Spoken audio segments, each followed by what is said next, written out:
right, welcome everyone to Words of the Wise. Today I have Chief Todd Rogers from Rio Hondo College in California.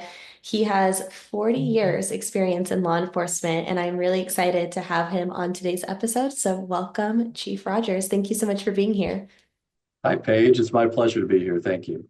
Of course, and we're both laughing still because we were talking offline a little bit about 40 years and how long that is. And you're like, I can't believe it's been that long. Do you feel like it just went by in a flash, or does it feel like it's been 40 years? Well, I guess there are some days where it feels like it's been 40 years, but no, it has gone by very quickly. And as I was joking with you earlier, I'd like to say that I started when I was 10 years old, but of course, you can't get into the law enforcement profession at the age of 10. But yeah, it's gone by in a flash, but it's been great. And I'm not tired of it yet. It's a great profession, no regrets. I started my professional life as a school teacher and then quickly kind of changed gears and changed my paradigm in terms of the direction I wanted to go in life. And once I got exposed to the law enforcement profession, I embraced it and jumped into it and never looked back. It was the right decision for me. And for anyone who's not watching the video, I think that you can really tell how much you love it just by your face. Like you just exude this like happiness. And to say that 40 years later, you still love it, I think is a testament to your overall wellness, which is obviously what we're here to talk about today is wellness. But to be able to make it that long and still love it and want to continue to do it because you don't have to still be doing this. Like you've reached the point where you could have said goodbye and never looked back, but you're still here. And I think that's a testament to the things that you've done throughout your career to support your wellness. Well, thank you for saying that. Yeah, I did retire, but as I'm fond of telling people, I failed retirement because I can't stay retired, and I actually came out of retirement to do the job I'm doing today. But yeah, it's a real honor to be part of the law enforcement profession. It's a fraternity, sorority. It's just a team that is just very unique, and being part of it is a very special thing. And I love that you said that as a whole, that you guys are a team and you weren't speaking about a particular organization, which I'm sure you still feel that within your organization. But I think it's also important to remember that as a whole, this profession is a team, regardless of what organization you're with, that you guys are a family and you're in this together. So I love that you said that like this profession is a team. Well, I really mean that, and we love firemen too. They're part of the team too. So the whole public safety community. But yeah, when we have the opportunity to work together, and unfortunately, sometimes we do that during the worst of times, right? Yeah.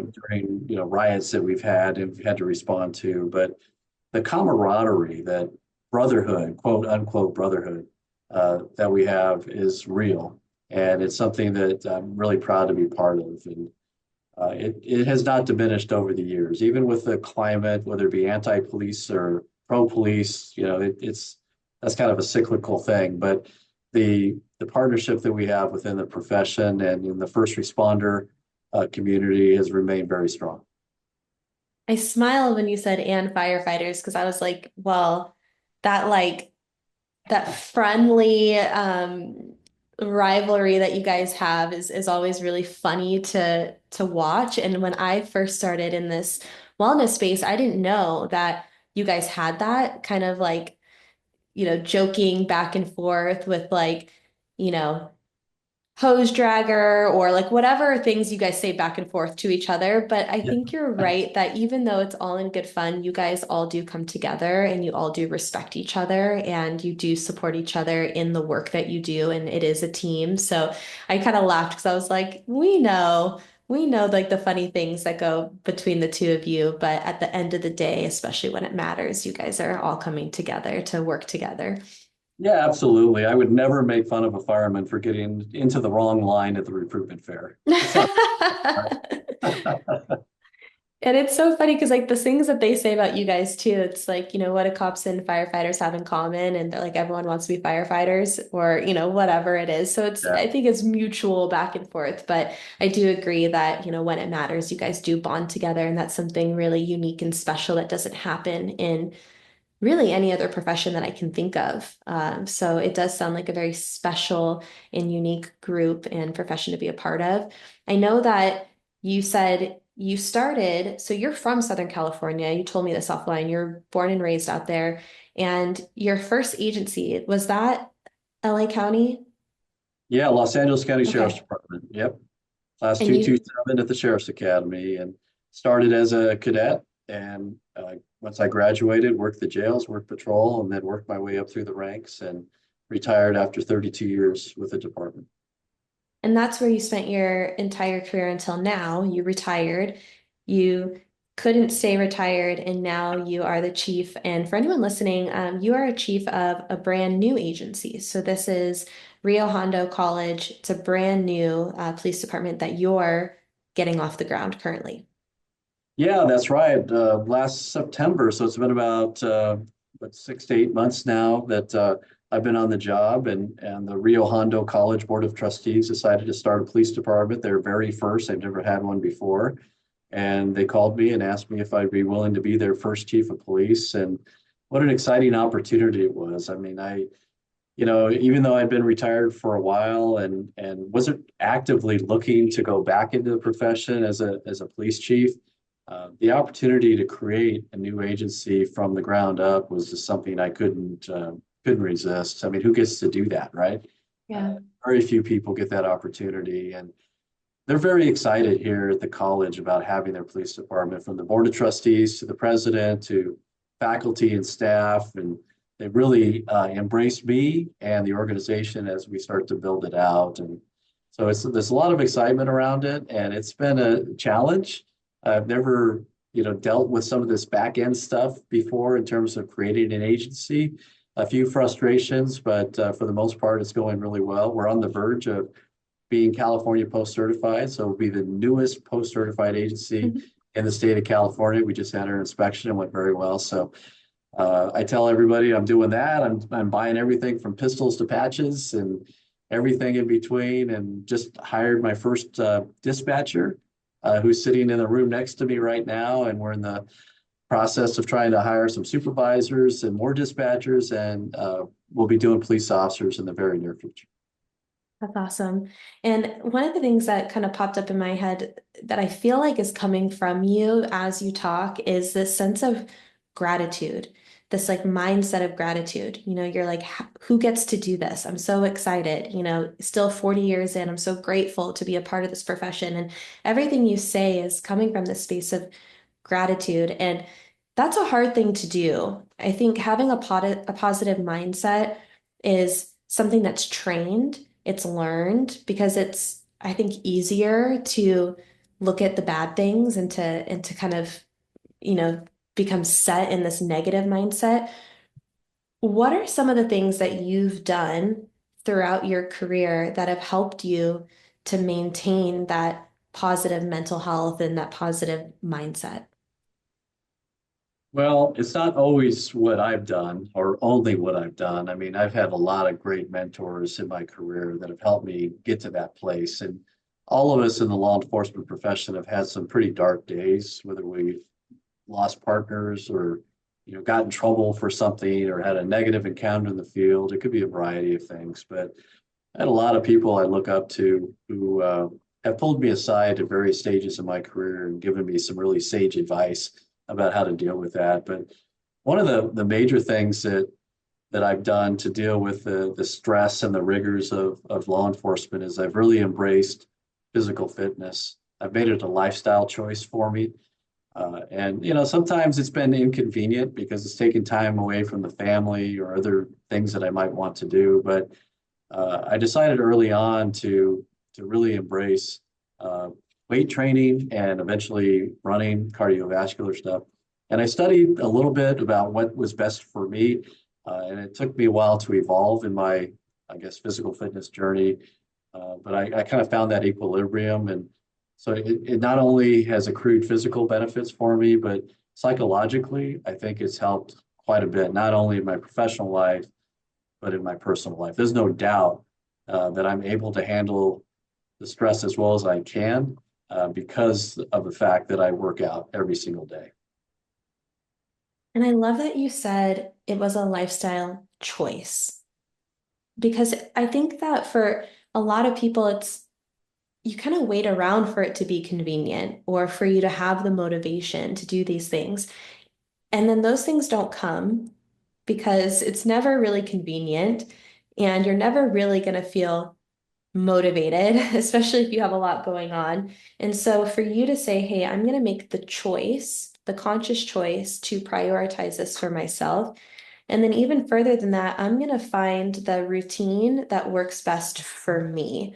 I think that is also an important reminder to anyone who's listening that just because something works for someone else doesn't necessarily mean that it's the best choice for you. And you have to find what works for you and you have to prioritize that within your life specifically. Mhm. And that's how you create that consistency over time. I also love that you said that the physical components helped with your mental health. And I think that we forget that the physical and mental are closely related. And when you can train your body to do hard things, you're also training your mind to be able to withstand those hard things. Yeah, there's no doubt about it. And you know, I don't know what I would do without having that infusion of endorphins or whatever you call it. I don't understand all of the back end science of it, but I don't know what I would do and how I would manage as well as I am without working out. I mean, it's just, as much as I don't like to run, I don't really enjoy it, but I enjoy how I feel after I do it. And Yeah. I know that if I'm in a bad place, whether it be physically or emotionally, after a run, I feel better.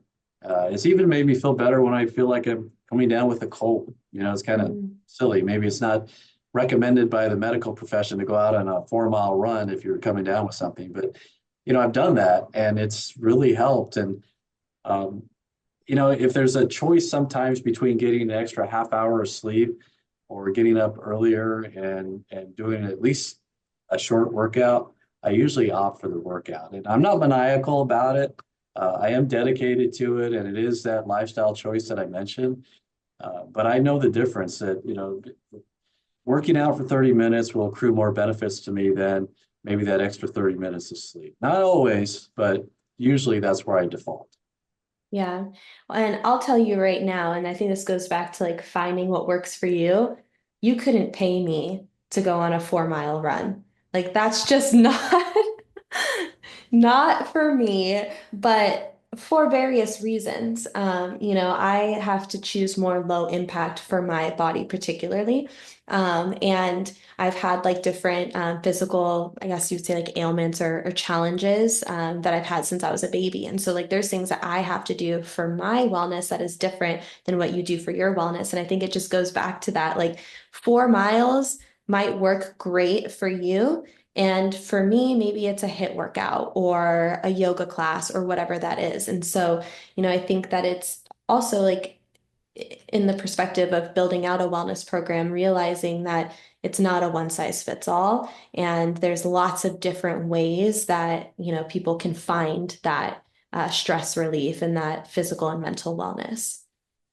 I couldn't agree more, and I've evolved over the years. I mean, back in the day when I was working patrol, people used to make fun of me for having that parolee build, right? I was all upper body and no lower body, and it was all about weight training. I was benching 300 pounds. I benched over 300 pounds for over 10 years, Mm, which was a priority for me. But I hardly ever did cardiovascular. The only running I would do would simulate a foot pursuit because that's what I mm, was doing, right? I was chasing bad guys. So I would weight train, and then I would maybe do some sprint work, uh, very limited sprint work, just to simulate that I'm in foot pursuit. And now I have the upper body strength to subdue that suspect once I catch him. That was my mindset. And then I finally got smarter and started studying what would be best for me in terms of a complete physical fitness regimen. And I decided that I needed to do more cardio to build that lower body strength, but also continue to focus on that resting metabolism rate that I gained through weight training. So I found that balance. The other thing that happened is my team, when I was a station commander, recruited me to run that Baker to Vegas relay race, Mhm. which is very famous in the law enforcement community. And before then, I wasn't a runner at all. I was a weightlifter. So I transitioned into running more. And then I ran Baker to Vegas for 10 plus years. Uh, I think it was good. As much as I don't really love to run, I do love the way that running makes me feel. So I balance that. So I run every other day and I do alternate body part weight training every other day. And so I get every body part within a 6 day, sometimes 7 day, training regimen. One thing I don't do as well as I should probably is rest. Uh, Hmm. I know when I'm doing like a chest workout, I'm resting other body parts because I'm not going to work those until the next day. But like you said, it all depends on what works for you, your schedule, your body type, any physical ailments that you may have or physical limitations you may have. But it's definitely been an evolutionary process for me. And I think we see that a lot. I mean, I think as you go through different phases of your life, things evolve and change.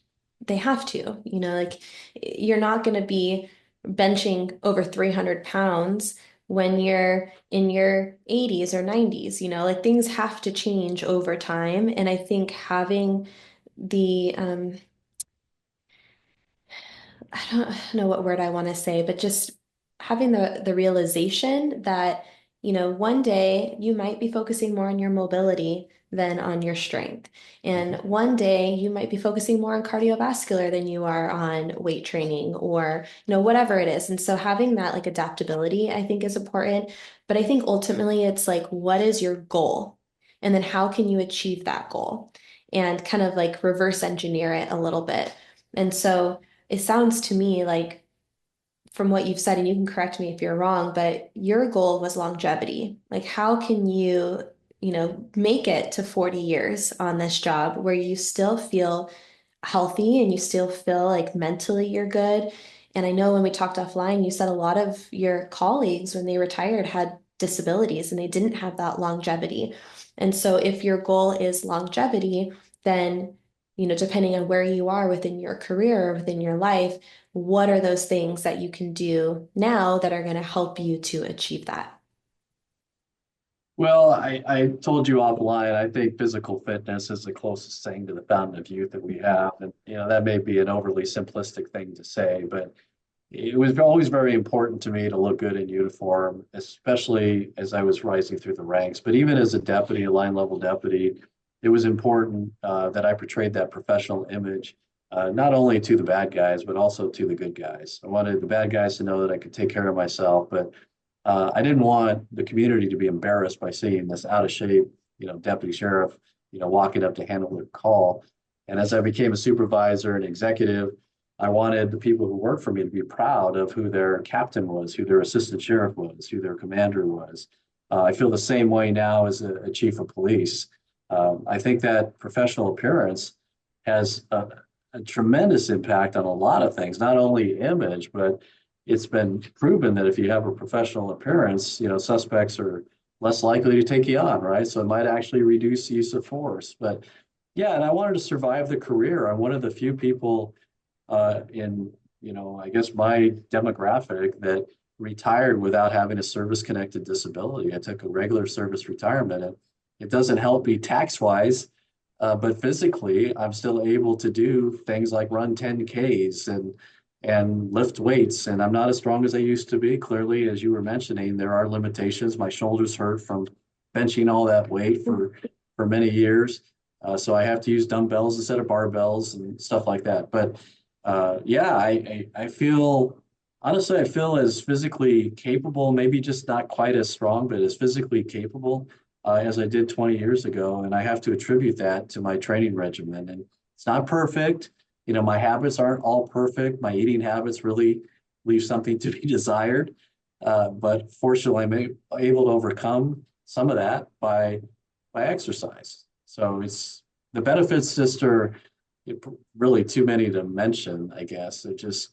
It's really been beneficial for me and my lifestyle. I think too, like this idea of perfection. I love that you're like, I'm not perfect and that's okay, because I don't think that that's ever what we're striving for when it comes to wellness. It's like perfection is an illusion. It's not real. No one's perfect. Nothing is perfect. And as soon as you can have that mindset of like, I'm not perfect, but I'm gonna try and I'm gonna do my best, I think that that's all you can strive for. And if you didn't wake up today to go work out, you slept in, okay, tomorrow, like reset.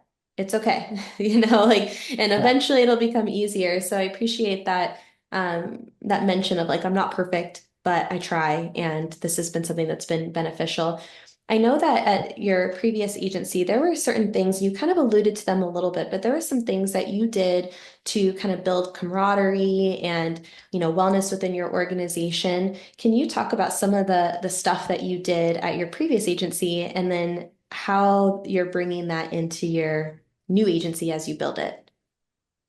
Yeah, well, physical fitness is a big part of that. I talked about Baker to Vegas. When I became a station commander, the troops came to me and said, "Hey, Captain, do you want to, run on the team with us?" And one of the requirements they had, which I accept and support, is hey, you got to qualify for the team. You can't just be put on the team. Mhm. So I'd go on training runs with them. I'd do qualifying runs. I'd go to Baker to Vegas with them. There's this whole thing in supervision where you're not supposed to be one of the guys, right, or one of the troops. You got to have that separation and work for respect instead of friendship. I think there's balance there too, and I always try to take a very strong interest in the people who work for me. Simple things like learning first names, but also having something unique I can speak to each person who worked for me about, whether it be their back surgery or their kids or their coaching, some sport here and there or whatever the case might be. But I always try to have those connections. I'm trying to do the same thing here. All the staff that, works for me, I get to know them and learn something about them. I think it's important that they understand that I genuinely care about them on duty and off duty.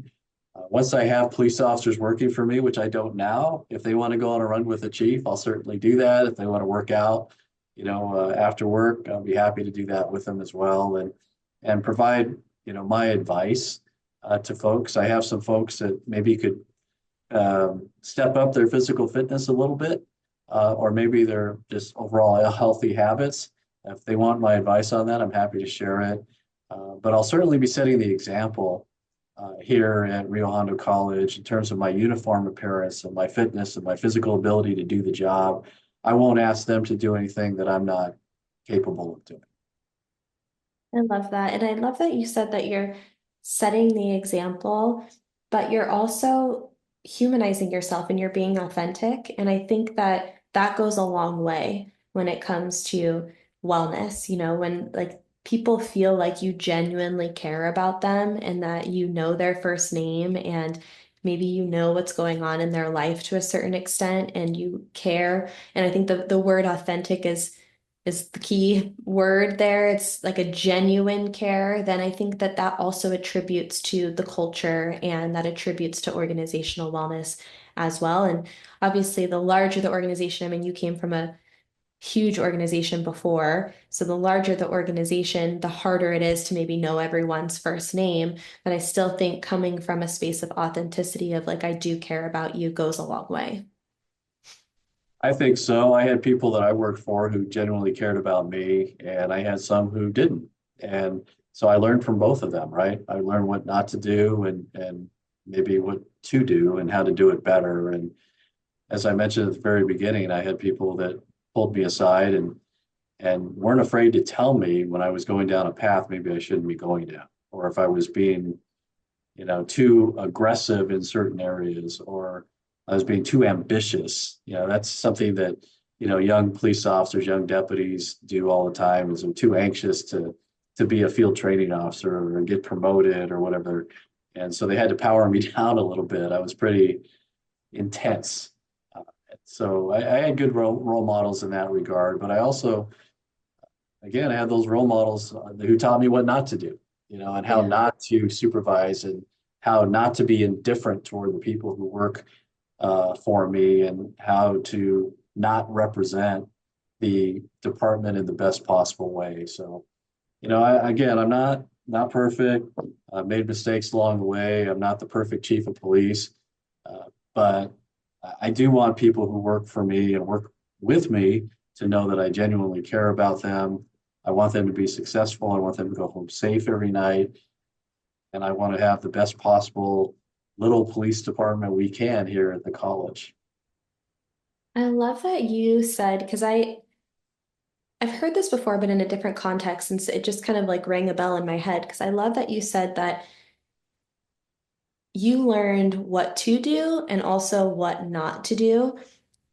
And I think you can learn sometimes more in like what not to do. So, when you see someone who's maybe not doing the best or who maybe treated you not the best. But I also think it's a testament and for people to realize that like you have the ability to impact someone's life and you get to choose if you're impacting someone's life in a positive way or in a negative way. And we all carry that ability. You have the choice to smile at someone or to like spit profanity. I don't know, like what, the positive and the negative. You have that choice of how you're going to treat people and how you're going to impact their life. And I don't know about you. I mean, it sounds like to me that you had some really good mentors and you wanted to emulate that and you wanted to take what you learned from them and you wanted to, pass that on to other people. And that's how I want to live my life too. Like, I want people to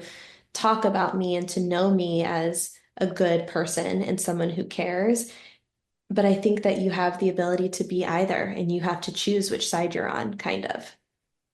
I think it is a choice for sure. And, I did a lot of things with the sheriff's department. I created a lot of things and processes and programs and policies and all that.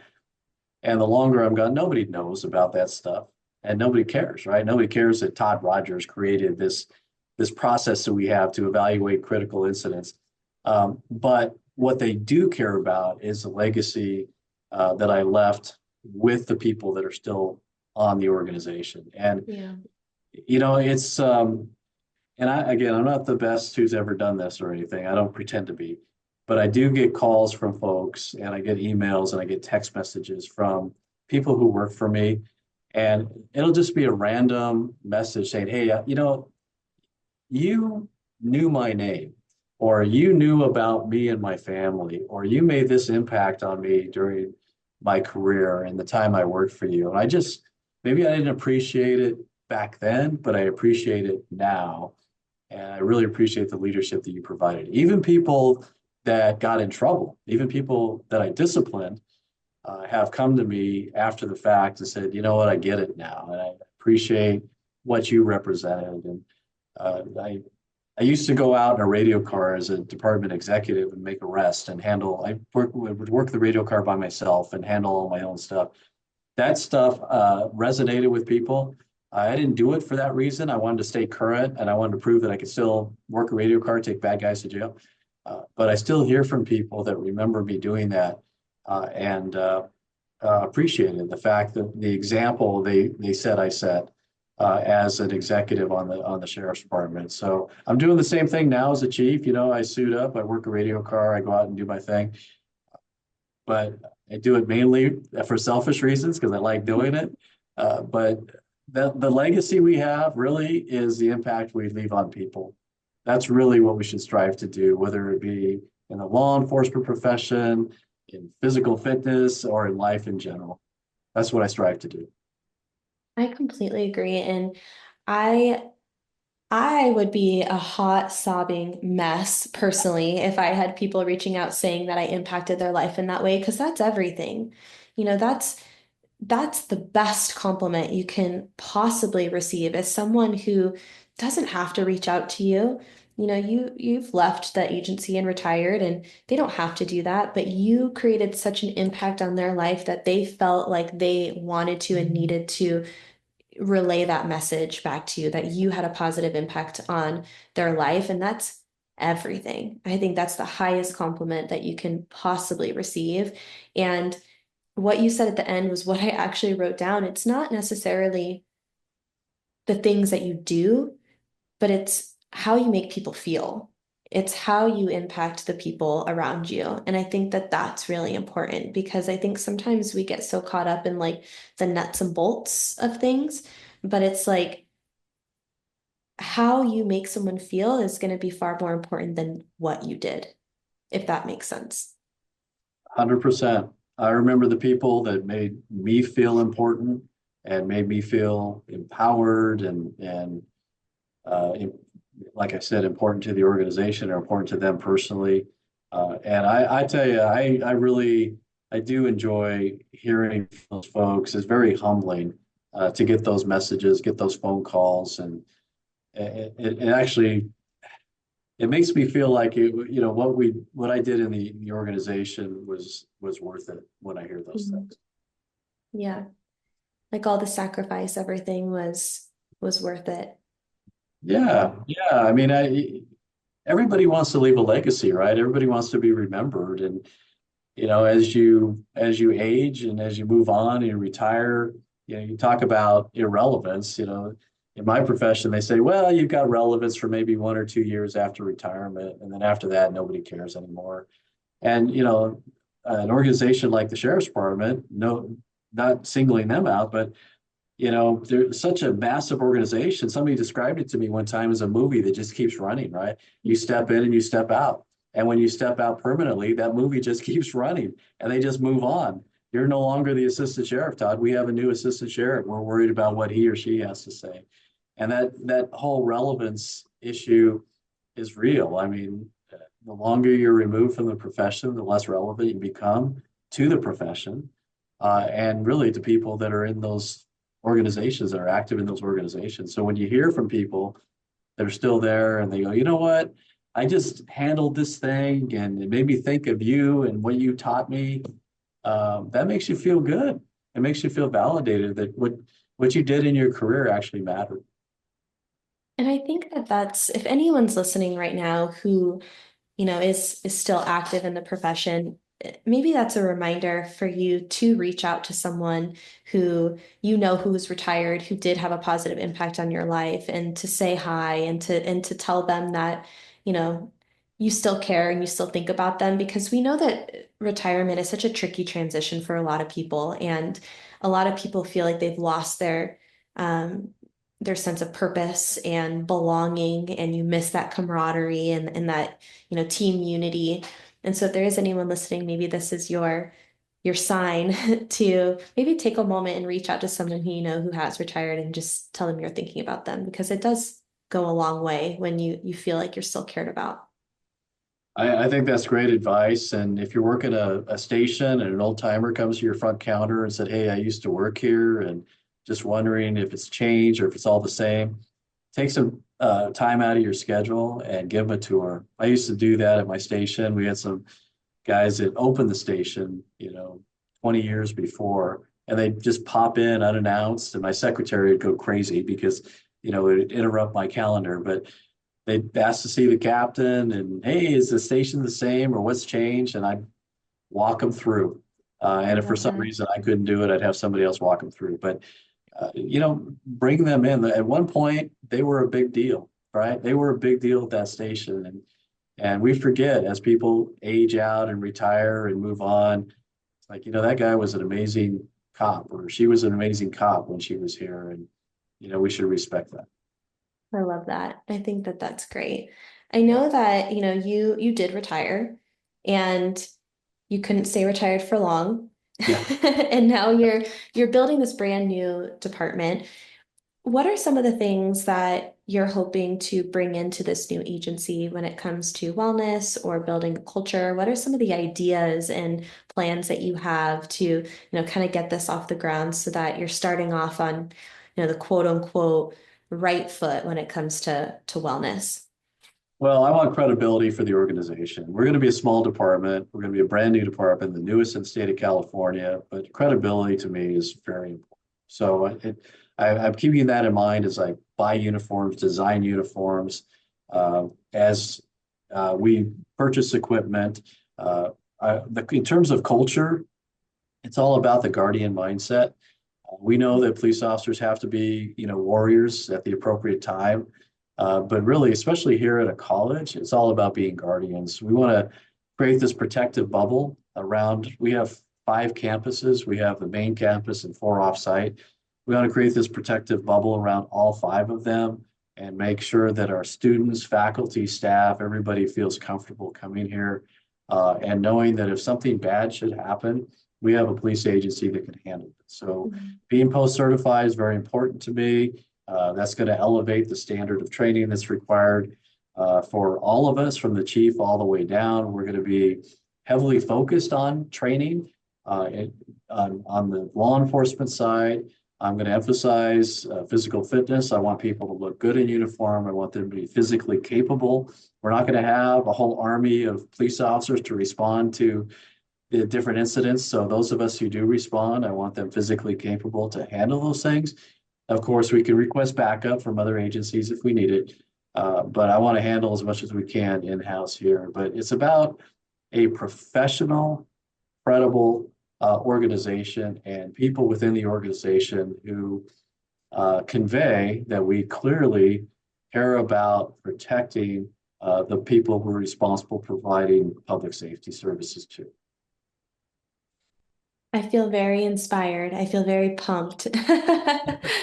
And I know that you said that you, as far as like California Post, you guys are right there, right? You've, Yeah, yeah, there's a one little mistake that somebody made on a background packet that was not our doing, so we're getting that corrected. But for all intents and purposes, we're being approved for post certification, that's great. and after a few short months. So I'm really excited about that. And the post inspector, who's actually retired from the sheriff's department, but I had no undue influence, told us that we were doing a great job, and we're right there. So we just got to do a couple little bookkeeping things, and we'll be all set. That's great. And do you think that you're going to take some of the things that you did before, as far as like team runs and it's Baker to Vegas is the run? Do you think that you're going to be doing some of those same things with your new organization or? Well, I'm not going to have enough people for a Baker to Vegas team, so maybe we could join with some other college police departments to put one That'd be together. fun. That would be fun. But Yeah. definitely in-house, I would encourage folks to not only exercise on their own, but yeah, we could do team runs. It's funny, they asked me in the interview process for this job, what would you do to build camaraderie? The first thing I thought of is we'll go on a team run. There's a very famous hill here called Nike Hill. We have a police academy and a fire academy as part of our college. Okay. And the police academy is right down the hill from where I'm sitting right now. And for every cadet that's gone through that academy, they know Nike Hill. And it's a very steep hill that they run up and down. And it's like, if they're willing, the chief will take you on a run up Nike Hill. Let's do it. Fun. Well, I'm excited to hear how everything progresses over the next few months and, how you start to build your department and everyone who you hire and how that goes. I'm excited to keep in touch and see how everything goes. How long do you think until you guys are up and running? A few months or end of year? What are you thinking? Well, we're hiring our dispatch staff now. I'm hiring a sergeant position now. And then as soon as those processes are complete, we'll hire our officers. So we have a couple key things that we still have to overcome, like getting the DOJ CLETS access to the state and federal databases. That's the hardest hurdle yet to overcome, just because there's a lot involved in that, but we're nearing completion on our application process. So I'm hoping by the end of June, we'll hopefully have police officers out there taking reports and doing law enforcement stuff. That's exciting. And you're not busy at all. Not busy at all. Not nothing going on. Well, I have one final question for you. And this is really the reason why I started this podcast in the first place, is I wanted to speak with individuals like yourself who have perspective, who've been on the job, and who have prioritized wellness, but also have seen the evolution of wellness. What words of advice would you give to someone who's earlier in their career when it comes to wellness? Maybe something that you wish you would have known or you wish you would have done, or maybe something that you have done that's helped you, get through this amazing 40-year career. Well, I tell every young officer, you don't know what you don't know, right? And my grandmother used to say, it's what you learn after you know it all that counts. So when we're young deputies, we're young police officers, we think we got the tiger by the tail and we know everything, whether it's for, wellness or the law enforcement profession. I would just tell them to learn, be learners and be lifelong learners, but, seek advice from people that have been doing it longer than you have. On the wellness side, I had to actually do research, in terms of what type of fitness regimen I should pursue. At the beginning, it was all about that weightlifting that I talked about because you wanted to be big and strong and buffed and intimidating to the bad guys. But it really wasn't necessarily the best for me. My shoulders, hurt me now. So be smart about it and talk to people who are more knowledgeable than you are about fitness training, research it, read credible publications. I mean, I didn't know anything about resting metabolism rate when I was a young deputy. I do now because I did that research and find out that balance that you need to accomplish your goals and also fit that into your life. I mean, I talk about maybe losing sleep and working out and it takes time away from the family and all that. Those are all true things, but you got to be reasonable about that. You can't work out to the exception of taking care of your family or getting to work on time or getting enough sleep and everything is balance. So and if you're not sure how to achieve it by yourself, get some help.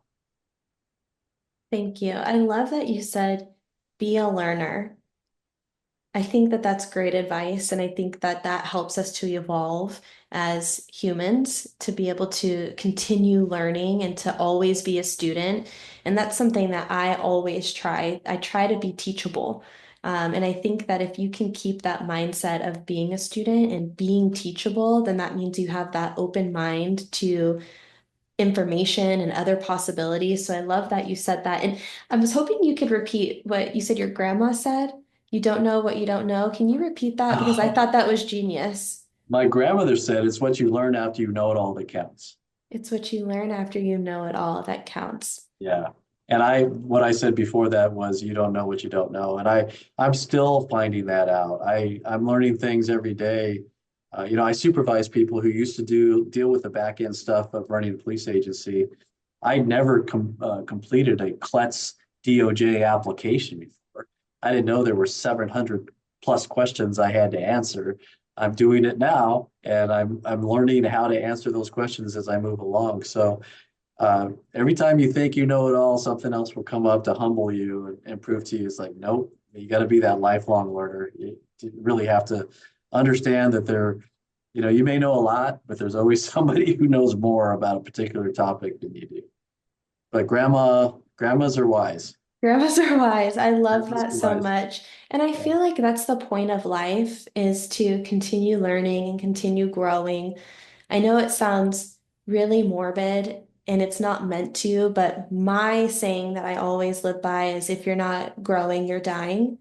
And that's what keeps me motivated. Maybe that doesn't motivate anyone else, but for me, it's like stagnation for me is the absolute worst possible scenario. I never ever want to feel like I'm stagnant. And so to me, stagnation is dying. So if you're learning, you're continuing to grow. And that helps me. So it's kind of very in line with what you said of like always be a learner, keep growing, and once you feel like you know it all, there's always something around the corner that's going to come and remind you that you don't and that there's still more learning to do. that's right. It's a very humbling experience. Well, I appreciate your time so much. Thank you so much for being a guest and sharing your wisdom and the things that have worked for you. And I said it before and I really meant it. When you talk about this career, you can tell how passionate you are about it. And so I appreciate you bringing that here to this show. Thank you. Thank you. It's been a pleasure. Nice to meet you. You as well. Thank you. Thank you.